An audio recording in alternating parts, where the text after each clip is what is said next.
we do those tiny tips, and today's tiny tip from Chris is make sure that you use the LED light to pick up ceiling stains. Wait, you can't beat where I was going through like a tenant's house, and I always go through and open up everything first. The tenant's like, no, don't go in there. I'm like, why? Hi, I'm Gary Smith, and we're in the house bringing you fresh perspectives on the latest inspection news and events. And thank you for joining us in our Sunday open mic show. Today I'm here with Charles Buell and Christopher Murphy. Chris operates a multi-inspector company in Metro Houston, Texas. And Charles and I operate the old dogs. We're the old dogs. Single inspector firms. Charles is in Seattle. I'm in Jackson, Mississippi, holding my own here. Today, our show is called Are You Breathing Dead Rat? Or why homeowners won't inspect the attic. And which I thought was real apropos. If we're doing all this stuff, this work with building these attics that aren't accessible, you can't get in them. I mean, and we expect the homeowner to feel safe in them. It's crazy. So I have a long list of questions I want to talk to the guys about today concerning this topic. And so let's assume for a second here, guys, that I'm a homeowner, and I'm going to ask you a question, but I don't want you to answer it at the very beginning of the show. I want you to kind of think about it a little bit. Think about it, and I want to answer it at the end. So I'm going to assume that both of you, all of us do, I know I do, you suggest that the homeowner visit the attic occasionally, especially if there's equipment there. If you've got a water heater up there, if you've got some reason, I mean, normally you want to go up there and look. You don't want to live there forever and never have gone in your attic. So here's the question I want to pose. Say, I'm the homeowner, and I'm going to talk to you as the homeowner. And I'm going to simply say, what do you want me to pay attention to when I go and inspect my attic? You suggested that I go there. What am I looking at? So hang on to that because I want to talk about a few things before we answer that simple question for homeowners. I've got about 8 or 10 things here that I've been pondering that I wanted to talk to you guys about, and maybe we can help some of the newer home inspectors that tune into our show. The first thing I want to talk about is air quality in the attic, the mask. What type do you guys use? Do you use a mask when you go in the attic? Either one of you? Charles? No, I don't use a mask. If I'm kicking up a lot of insulation, I do carry just like a basic mask cover kick. Yeah. But I'm not up there long enough where I'm hauling major equipment or moving around. So no, I don't use a mask. Mm-hmm. Yeah, I would say I do sometimes, and I should, and I'm old enough to know better, but I don't. Mm-hmm. So it's one of those yes/no depends questions. Yeah. The situation definitely dictates. There's no question, but what if there's HVAC equipment up there? Well, then it's probably not as necessary. But if you're actually wading through old vermiculite or I'm not even walking in vermiculite, but rock wool is probably the worst as far as bothering the nose. So the National Institute of Occupational Safety and Health has a nice set of links that if you guys are considering getting into the home inspection business and you want to use and be more, you want to use the right type of mask and the right type of breathing filter, breathing apparatus, we'll have a link in the show notes that will help you and homeowners as well, if you're listening in, that so that it will have you feel safer when you do make it into the attic. What about eye protection? Do either of you wear glasses of any kind? No? Not safety glasses, but regular glasses, yeah. Mm-hmm. I wear sunglasses outside, but I'm guessing you're suggesting when I'm opening up the panel box or taking some of the basic stuff off of HVAC. Yeah, we're talking safety here. Yeah. No, never really thought about using them. Mm-hmm. But I could see dropping my shades down whenever I'm opening up a panel box. No, not you. You don't wear shades, do you? Wear shades. Yeah. So what about a drop cloth? Do you put a drop cloth down before you pull the disappearing stairway down, before you, Absolutely. you know? Definitely do. Cover clothes if you can't. You're going up through a closet, I'll cover all that stuff up. I've got sheets and tarps to put down. Don't carry the sheets, but I do always clean up after myself. So I make sure I clean up everything, or I try to minimize my mess no matter what. Leave it exactly the way you had it. Right. So how do you do that? Do you carry a handheld vac with you, a battery operated or a corded vac? Just my hands and my notepads. Yeah, so no real cleaning. Just pick it up, sweep it up, pick it up as much as you can. Some people have those little bus duster things. I have just never had one. Never used one. I've used people's brooms inside their houses where people always keep it in the same spot. So I'll go in the garage and pull it off the wall and clean up. If you need the broom or the dustpan, you'll go in and grab the homeowners. If they're not there, if it's a vacant home, you just do the best you can to clean it up. But and I document that, for example, lots of times the guy previous to me didn't clean up his mess. So I'll document that there was debris present under the hatch that I didn't put there. And what about loose trim on the hatch? I'm there working with the homeowner. Absolutely. I take a picture and yes, she opens the door for me. She says, "Yeah, the hatch is right here." And we both look up, and she's had workers there like the day before, and the hatch is all busted to hell and back. Or the cover's split in half. I bring the agent over and I said, "Look, I want you to verify with me that this hatch was already broken." I take a picture of it before I even touch it. And these things are all time stamped, so you can kind of follow through the inspection. And that's why the more pictures you take, the more valid that timeline is. So it's getting summertime. It's getting hot. It is in Mississippi. Hell, it's hot in Mississippi all the time. So, but it's getting hotter in Mississippi now. So do you hydrate prior to inspecting? It's actually part of my routine in the morning. I always drink 2 full glasses of water, and then even the protein shake, and then I'll drink water halfway through the inspection too. So I make sure to hydrate before I even get there. Very important now. So the question then would remain, it might, some inspectors might be asking themselves, or homeowners might be asking themselves, what do they need to drink, or how much? 8 ounces is considered an appropriate amount to hydrate yourself. 8 ounces at least 30 minutes before that activity. So if you're thinking about going into the attic and you want to down a good bottle of water, and then go work part of your inspection and let at least 30 minutes pass before going into the attic and getting real toasty. Afterwards, to rehydrate, studies show that 45 minutes to an hour for rehydration. So if you're doing a roof inspection and it's hotter than hell outside, and you come down and you cool off, to rehydrate, it's going to take you a little bit longer to rehydrate. So keep that in mind. So there are a couple of things I wanted to just tell our listeners about mild dehydration and you might recognize that. So if you're doing an attic inspection, homeowners, you're going to recognize some increase in thirst. You're going to have a dry mouth. You're going to be a little tired.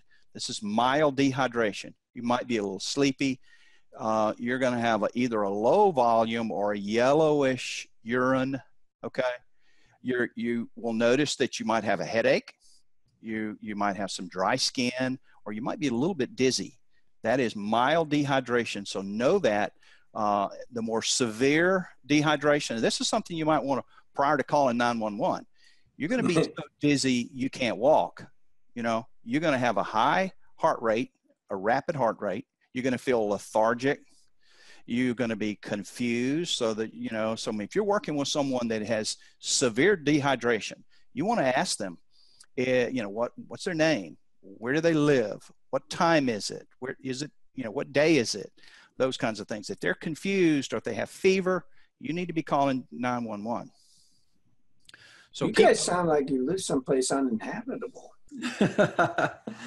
Probably. Well, you never know when homeowners are out there working and going in the attic, and if we're asking them to enter the attic, we certainly don't want to give them, you know. Yeah, I'd like to speak to that, because I have never recommended a client go in their attic. Mm-hmm. Really? Never. Oh, well, a lot of our major equipment here in Texas is in the attic. Right. So that's a big difference. Yeah, 80 to 90% of the houses, I'd say the HVAC unit and the water heater are both stored in the attic. I'd say it's closer to 5% of that stuff is in attics here. And Mississippi, Chris is in Texas.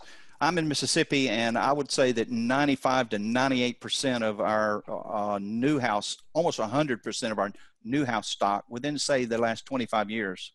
Some of them are hallway heaters and the heaters in the garage, but almost all of them have all the equipment in the attic.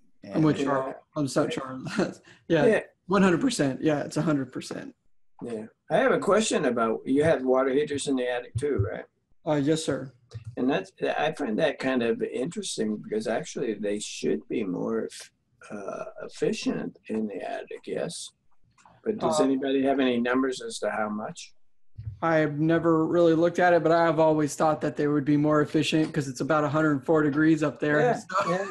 yeah. I mean, I could see running 100 feet of PEX all around the attic before it gets to the hot water heater, and it'd be a huge boost to. It works great in the summer, but not so great in the winter, because my shower freezes,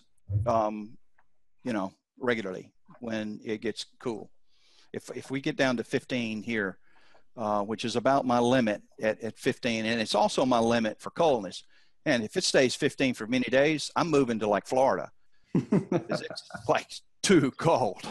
But we have 50, that's a different kind of uninhabitable. That's exactly. So let's talk about OSHA's. No one wants to talk about OSHA. My God. So, but we have to. Sometimes we need to, especially if you're a multi-inspector company. If you're a manager and you're paying, especially if you're paying your employees by the hour, if they're an employer relationship, is crawling in a confined space and a hazard that might get OSHA's attention. So in fact, OSHA has a ruling and has a publication in print.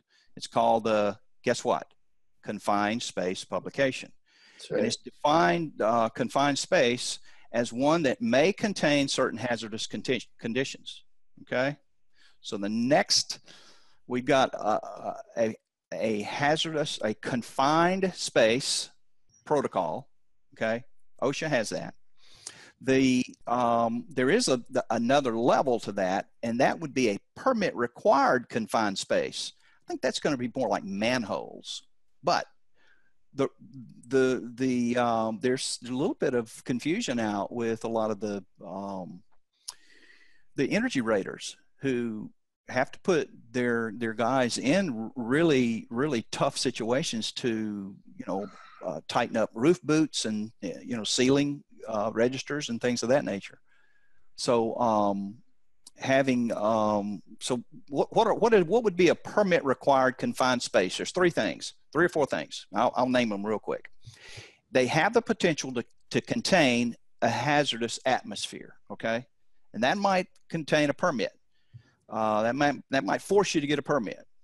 They may contain a material that has the potential for engulfing the entrant, which might burn you. Okay, so if that's the case, or has an internal configuration where the entrant could be trapped and asphyxiated in an inwardly converging walls by a floor that slopes downward and tapers into a cross section. That sounds to me like a manhole to me.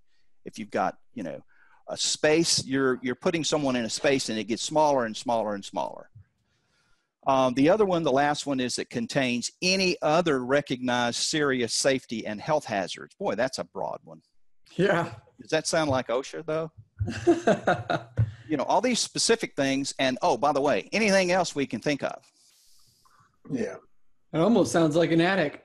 It almost sounds like an attic. Well, most crawl spaces, even though the code requires 18 inches of clearance to the floor system and 12 inches under beams, that doesn't fit OSHA's requirements as a confined space. So there's a conflict there between OSHA and the building codes as well. So you're just saying that they're not ever built to that standard.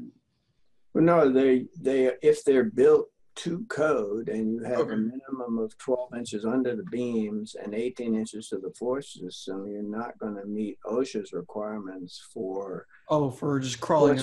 What's required for a non-confined space. Confined space, to be a non-confined space, you've got to have a lot more clearance than that. Rescue personnel have to be able to get in easily and blah, blah, blah. Gotcha. So we inherently are in a job where if you have to conform to OSHA standards, you're hosed. Both attics and crawl spaces, honestly. Right. So, I don't know how you work it out as an employee of somebody. I think you have to be a self-contracted person to do this job, really. Well, we'll have show notes for those that are interested in following up and want to read the pamphlet and print it and hand it out at the corner, at the red light, down at the corner to anyone that cares. We'll have the show notes about OSHA's standards. So what about lighting? You carry any special lighting, any kind of hanging flashlights, anything like that that would help you do your inspection during the inspection? 600 minimum lumen LED. I'm with Charles. I carry I think ours has a 600 standard setting, and then it boosts up to 900 if I want to hit like far in the back attic area. The flashlight that I carry is a Phoenix flashlight. It costs about $140, but man, it's a beast and it's hardy. You could run over it if you wanted to. I recommend spending very good money on the flashlight. That's the most important tool you have.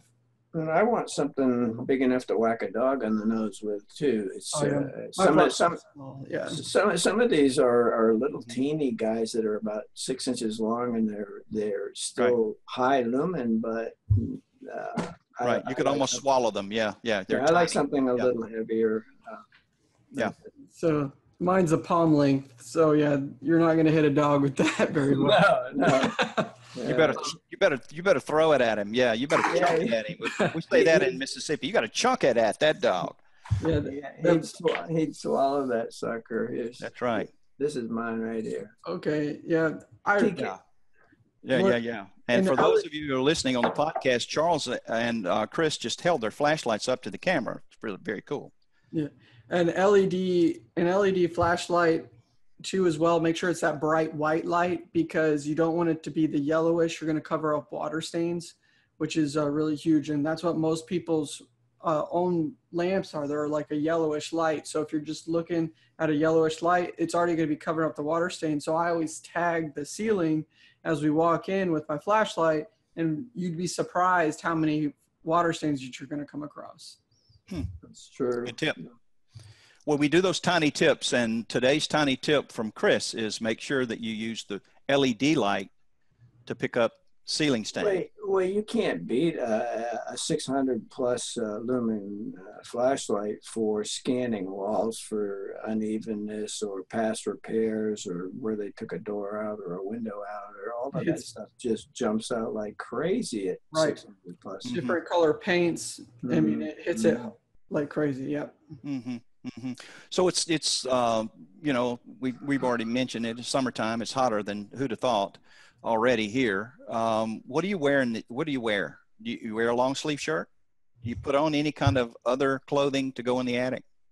Well, in the attic, I wear a PFG or the Columbia shirts. You can see them on my YouTube channel. And ever since I moved from those polos to that Columbia shirt, people think it does. It looks professional. It looks like a working man's shirt, and it feels great.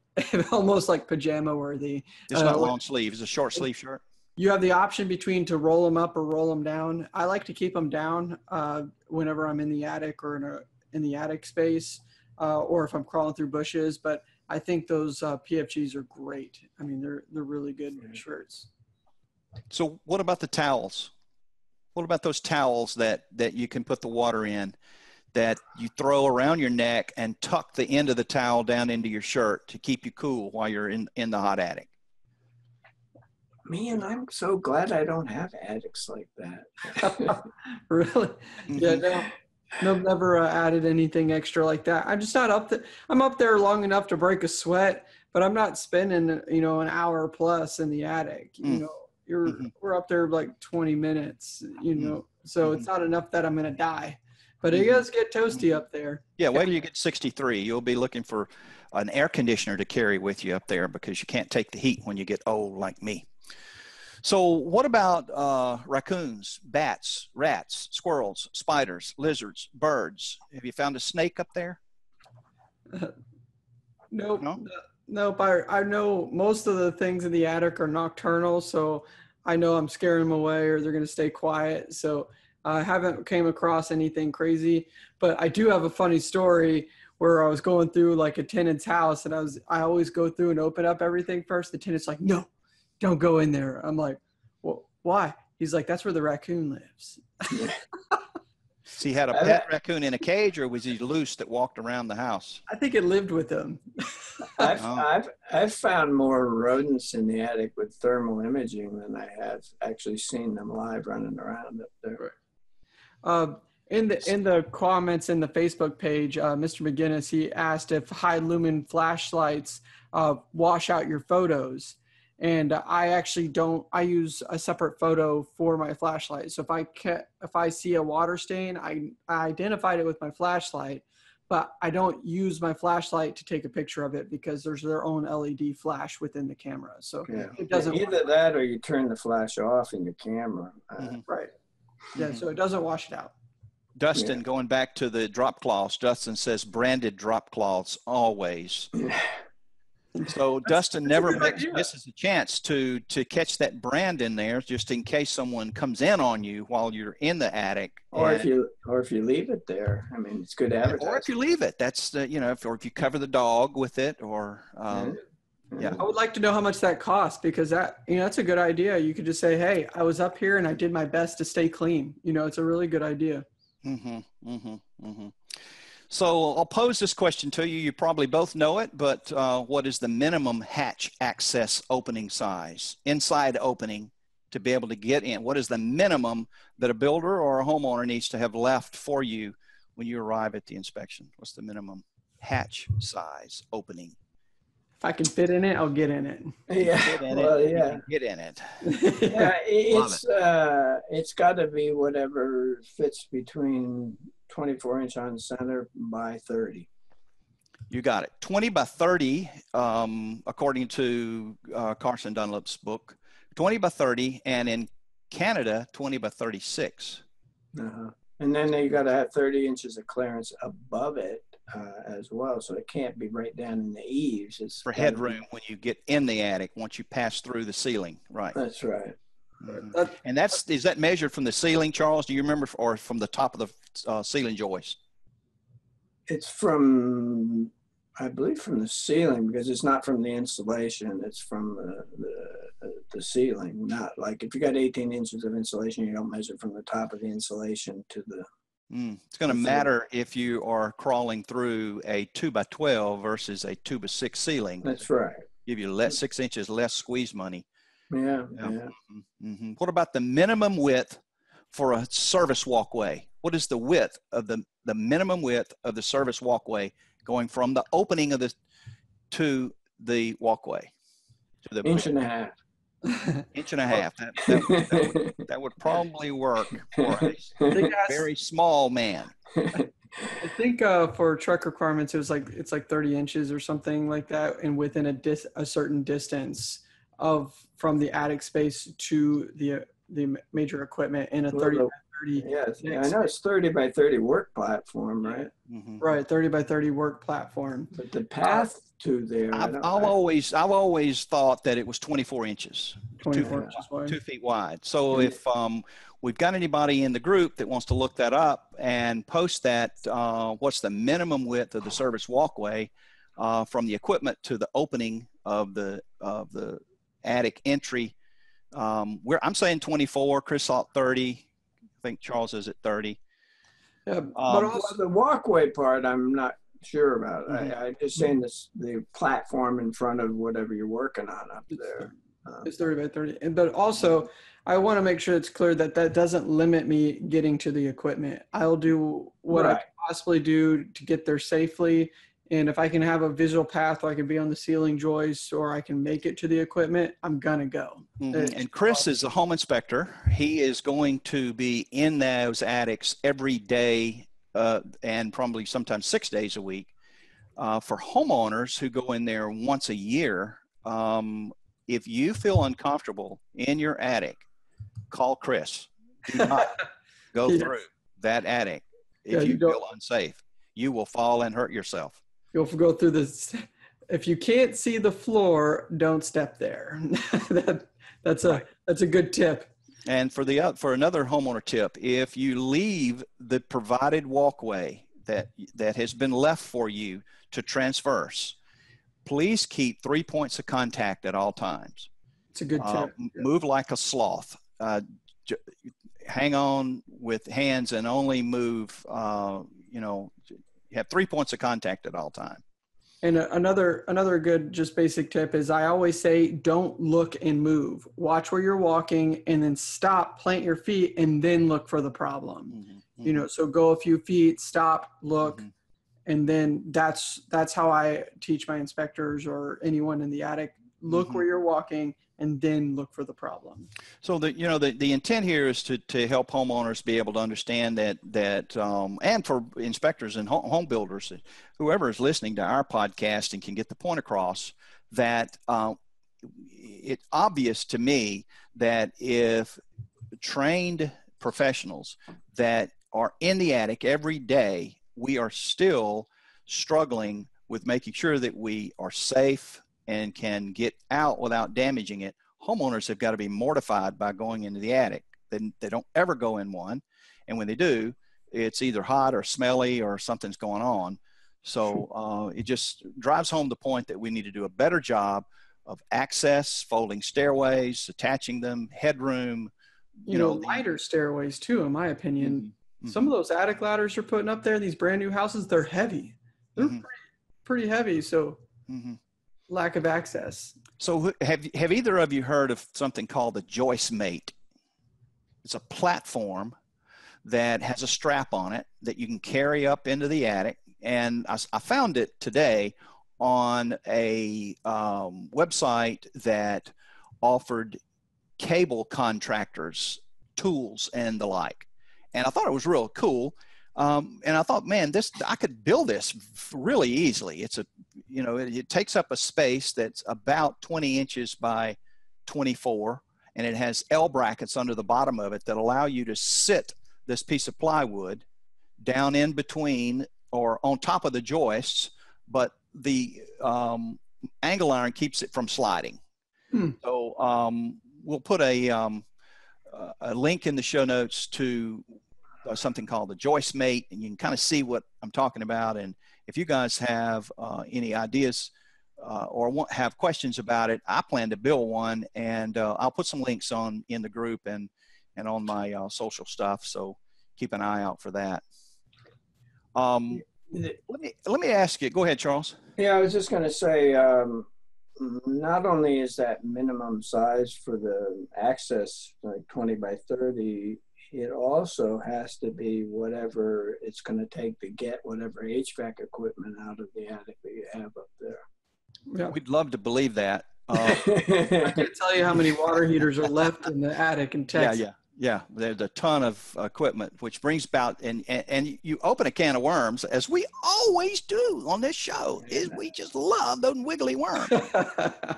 So the issue is that the new mandate for water heater sizes are so large, they will not fit out or in a folding stairway opening. Yeah. The size of the width of the water heaters won't go in. Well, unless you can go taller, then they will. A taller tank doesn't have to be as big a diameter as a shorter tank, so you can do it if you've got the height. If you don't have the height, then you're hosed. Well, what he's saying is that when they first initially put them in, they put them in when the house is framed, so they just stick it up there.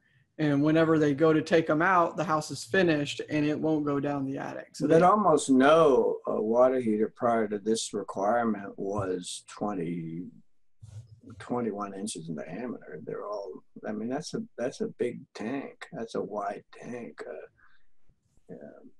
I kind of think that they're pushing tankless water heaters myself.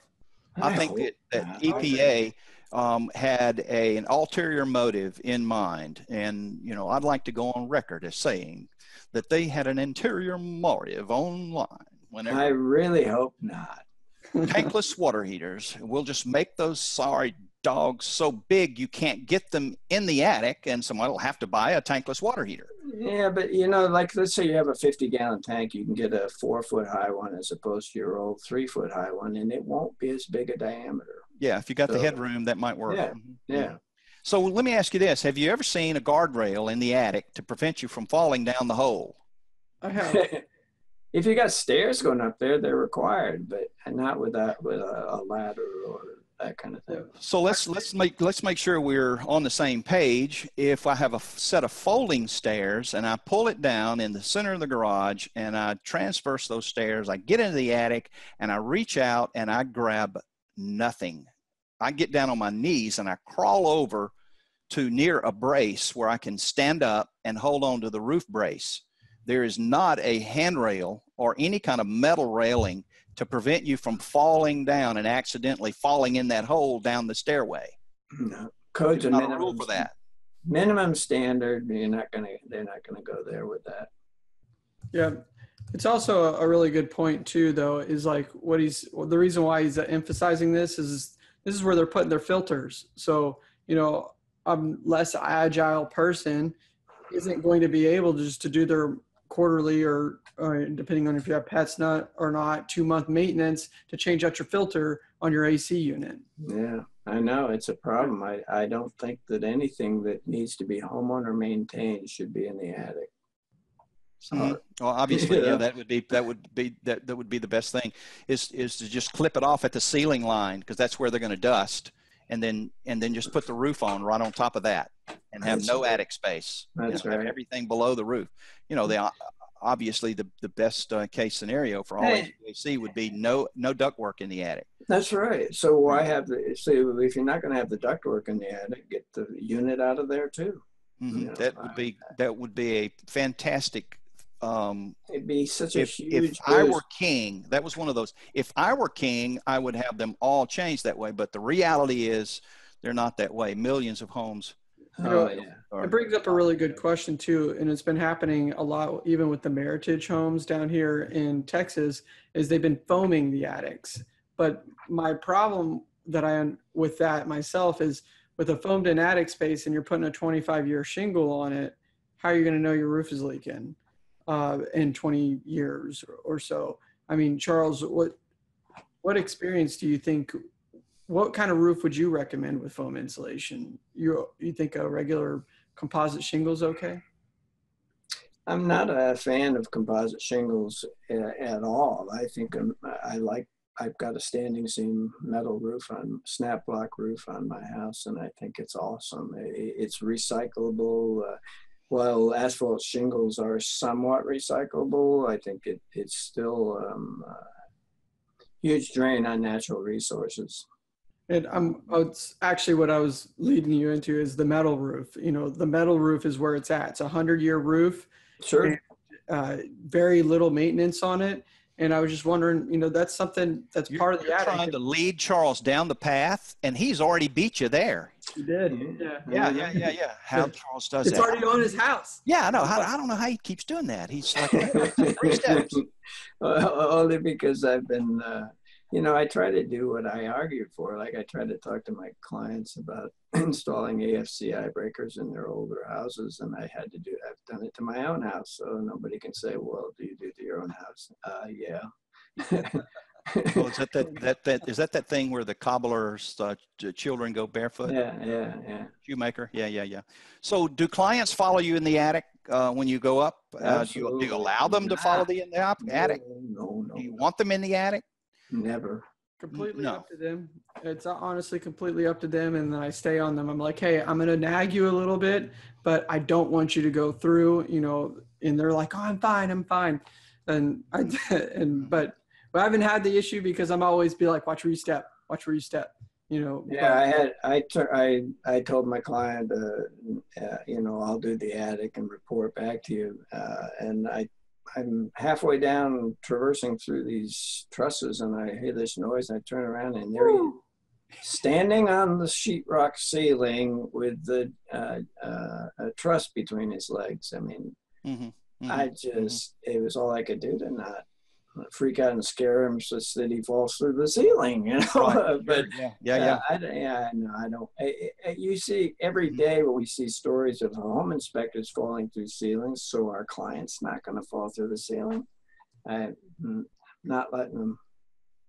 So do you think that's one of the fears for homeowners, for the reason they don't go into the attic and ever check anything? I mean, I've gone into attics and checked the equipment, and I've left them data, information, encouragement. You need to that's not a set it and forget it water heater. You need to go up and maintain it. They don't hire it done, and they don't go up there themselves. Do you think they're scared? Why do you think they don't go? It's hot. It's dark. It's too hot. Okay. Yeah, a lot of times they accidentally leave the light on, so the bulbs burn out. Lighting. Yeah, and it's dirty. A lot of people don't Smelly. like it. Yeah, bad air. We talked about the mask. We talked about lighting, carrying a hanging flashlight. That's why I recommend only qualified parties go in the attic. Qualified parties. So they should hire this work done. So we should be for most people. So the question is then, are we missing an opportunity to market re-inspections or continuing inspections for this client that will not or cannot go in the attic? So you're saying like a steadily once a year inspection, we go out there if the shoe fits, wear it. Yeah, I've told clients, I said, look, a year from now you can call me and I'll come back and check this stuff for you.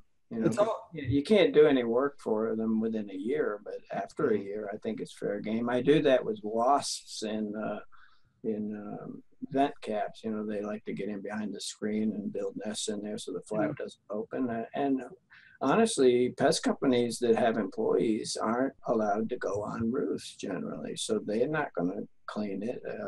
It's hard to find somebody. That's a great ancillary service for home inspectors, frankly, because we go on roofs all the time.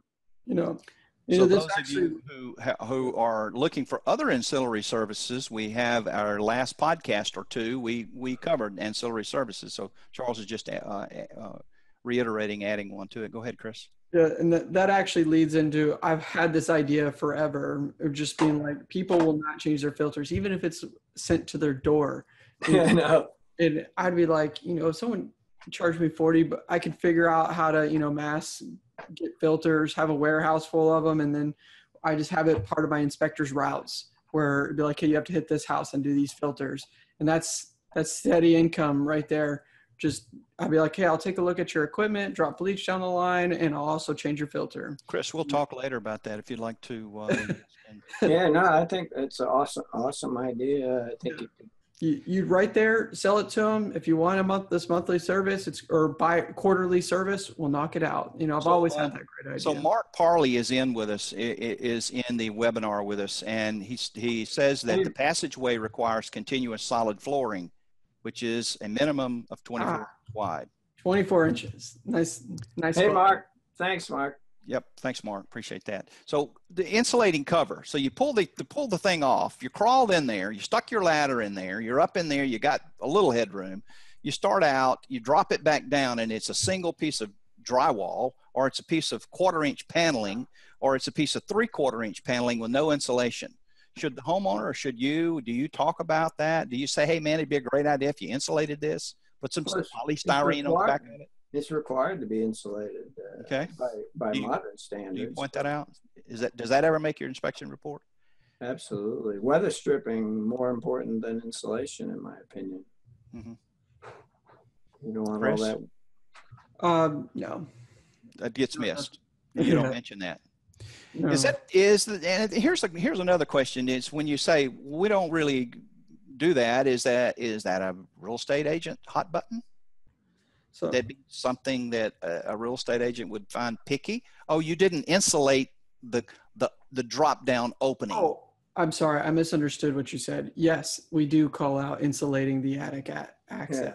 Yeah, access hatch. Right. I apologize. I was off in my own little world. I was thinking we'll bring you back over here, and y'all already jumped up. Yeah, you're making $1 million. Yeah.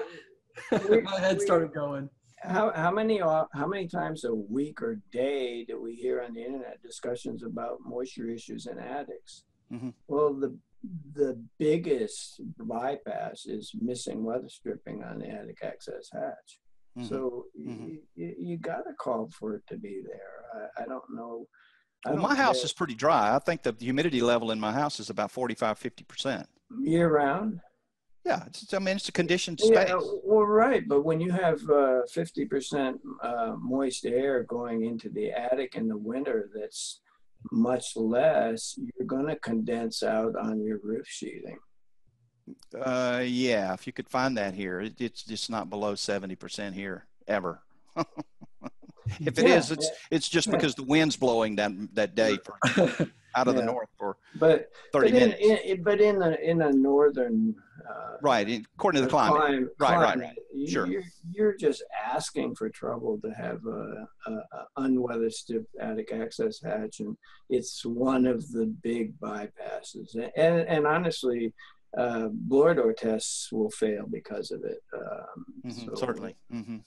Yeah. Jeff Davis here on Facebook, he says he always calls out uninsulated attic access. Yeah, I agree, Jeff. That's good. So do you suggest that the homeowner inspect the attic as part of your typical orientation or wrap up? So we're almost ready to wrap up here. And if not, why not? We talked about that. How often should a homeowner visit the attic space? And the main question, which I want you guys to answer, we were going to do that at the end. What should I pay attention to when inspecting my attic? So if a homeowner were to call you, or if you don't have this conversation with the homeowner, it doesn't apply to you. But Chris, what do you think? Should I pay attention? What should I pay attention to? You told me to, hey man, you need to go up and check on your water heater. Right. What am I going to be looking for? This also depends on the individual, but I always say whenever they're up there with me in the attic space, I always show them where the shutoffs are. So you always want to double check your shutoffs, if they're leaking or the connections. Mm-hmm. Also, you always want to change your filter if it's in the attic space. I always tell them where the coil pans are, show them if they're leaking, and then a good place to always drop in bleach. I'd say those are some good, just basic tips to take a look at your attic. Mm-hmm. Mm-hmm. Mm-hmm. Charles, you got any comments? Rodents would be probably the biggest thing. Heavy hitters, yeah. Rodents. And for that, you're just looking for droppings. You're looking for. Do you teach the homeowner how that sometimes a nice little round hole, the mice are in there? Sure, trails in the insulation. There you go. Trails. Yeah, wasps and insects, birds. Greg Shear here in the group, he said rusty nails, stains, any type of microbial growth, probably you always want to keep an eye out for too as well. So some opportunity to look at vents as they pass through the roof, black jacking, potential roof leaks. I don't think it's possible to teach a homeowner everything they need to look for. I want it professionally looked at least every 2 years. And then if you've got HVAC equipment up there, well, then probably in the context of having that thing serviced every year. So it'd be sort of like going to the doctor and the doctor says, you know what, you could do these 3 things to help maintain your body. And I'm going to give you a medical book here, and you could read all this medical book and you could do your own diagnosis, but I'd rather you not do that. But here are a few important things to look at. So that's kind of the analogy we're making here, folks. If you are, we're getting near the end of our path here, that if you just bought a home, you're a new homeowner, and you want to be conscious about it, you want to do the best you can, you certainly don't want to, especially if you have equipment there, don't neglect it. And if you are thinking about it, you should be thinking about it, number one. And if you're not comfortable going up there, hire a professional to regularly check your equipment and maintain it. See, this is home inspector territory. We all have these things of trying to figure out ancillary services to make more money at, and this is an obvious one. Right. Chris, any closing comments, Chris?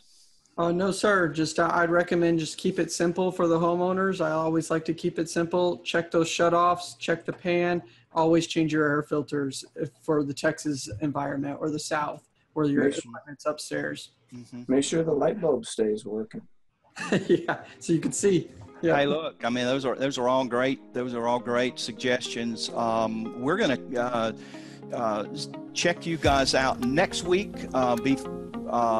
Please tune in again and hang out with us, or catch us on iTunes or on YouTube. For Chris Murphy and Charles Buell, I'm Gary Smith. Talk soon.